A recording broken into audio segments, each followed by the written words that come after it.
All right, guys, listen, time to get to the next subject. We are going to talk about Avowed. We're going to talk about Avowed, and we are going to be watching Smash JT's video. Of course, he shows up right at the time where I'm going to be watching his video, obviously, because he's a grifter, and it is what it is. But Smash JT just released a video showcasing leaked screenshots of inside of Obsidian Entertainment.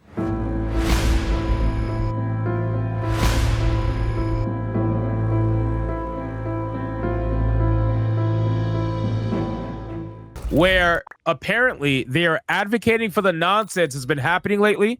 They're advocating inside on their own work channels, which, by the way, how many times has this happened where there has been multiple whistleblowers at multiple different studios that are leaking, like they're leaking screenshots of internal messages on the Slack, like the Slack chat for. Why are you doing this? Like, why do you continue to do this? Grum's had leaked messages, right, from Blizzard. Smash JT's got leaked messages from Obsidian. At what point do you admit that you should probably stop? You know what I mean? Stop using the Slack chats for your own political fucking messages. I mean, you guys are retarded. It's insane. All right, so let's go over the video. I'm going to link the video in the chat right now so you guys can go check it out in the future. And give it a like, even though you probably already watched it, because let's be real, Smash JT gets all his views from me. All right, let's go. Another whistleblower has come forward from Obsidian Entertainment, providing me with some actual screenshots of internal dialogue and conversations from Matt Hansen. And these screenshots that have been provided to me completely expose not just the toxic environment of Obsidian Entertainment currently, but how Matt Hansen himself is actively encouraging it and making it worse. What's going on, guys? Welcome to another episode of Smash JT. I mean, we kind of already expected that. You know what I mean? I don't really think I need a leak to understand that a psychopath like Matt Hansen, when being surrounded by his echo chamber, is probably openly celebrating everything that's happening, thinking that he's some, like, I don't know, fucking warrior of justice. I really don't know. I'm really not surprised, to be honest with you, but let's continue. Let him cook. This is now the third. Wait, speaking of which, where the fuck is my t-shirt, Smash? Where's my t-shirt, Smash? I know you bought two. Where is it? Different person associated with Obsidian Entertainment reaching out to me. Like a one-off would be like, oh, wow, okay, we got a whistleblower here.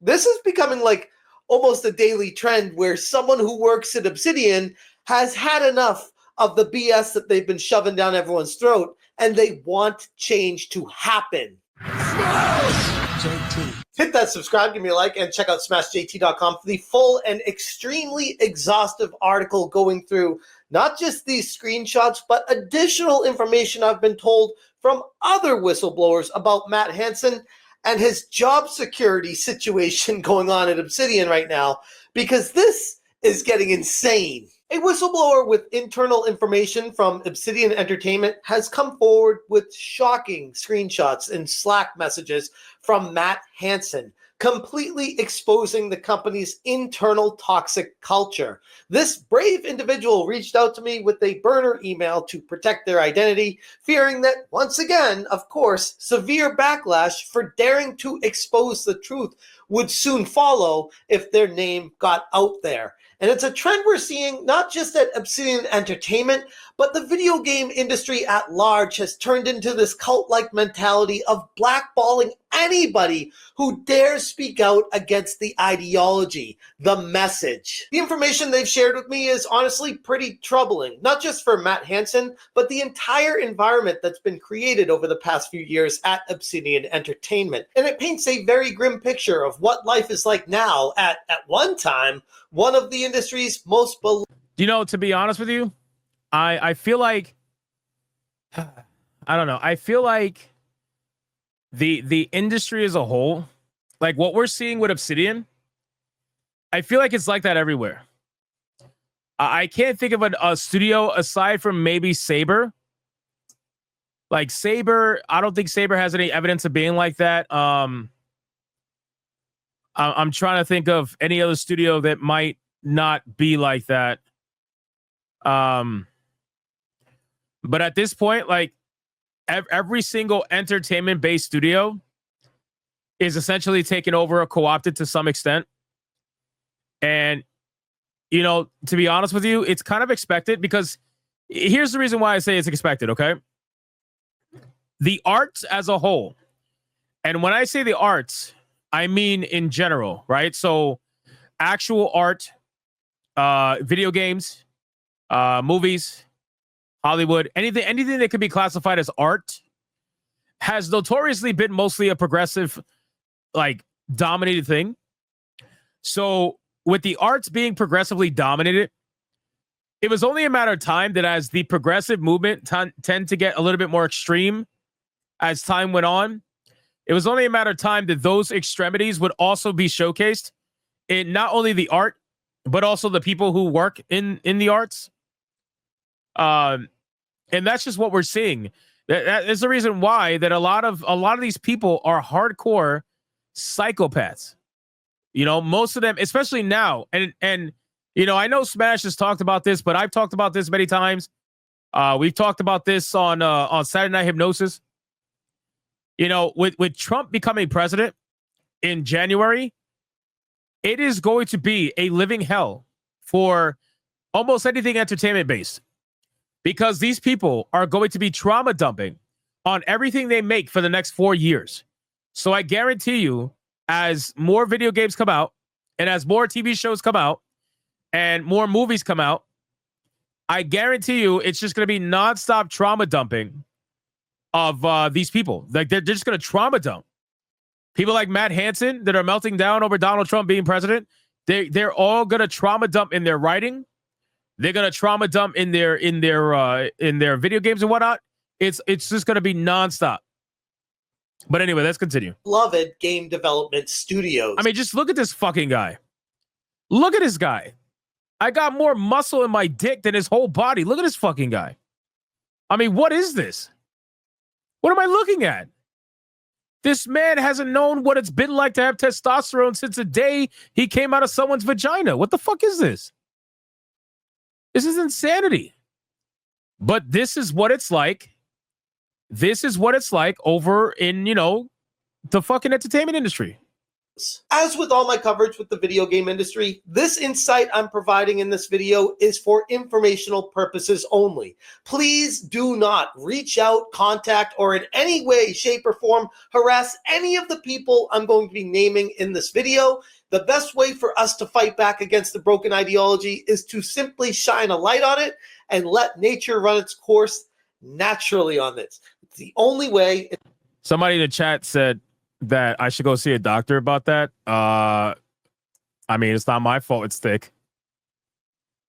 That's not my fault. It's not my fault. If yours is not thick, you know, there's a term called pencil dick, you know. But yeah, that's not my fault. Sorry. It's the best way. It's the right way. I've been sent a series of Slack messages from Obsidian's internal communications revealing a hostile and very toxic work environment led by none other than Matt Hansen, Obsidian's art director, someone who I've talked about in great detail in multiple videos previously. He oversees many employees at Obsidian. You gotta blame God for that and one. by all accounts, fostered an awful atmosphere where ideological conformity is not just encouraged, but demanded. And if you step out of line or dare question it, you're the next person on the chopping block. The internal Slack messages reveal a... You know, that's the thing. I want to be very clear. What Smash JT just described about conformity. Conformity is an issue in pretty much any job. Any job, right? So when you go work at retail or you go work for any company, I mean, they make you take conformity courses. That's literally what it is, right? They're courses that you have to take in order to conform to a certain mindset that you agree to have when you work for that company. So you immediately have to conform no matter what.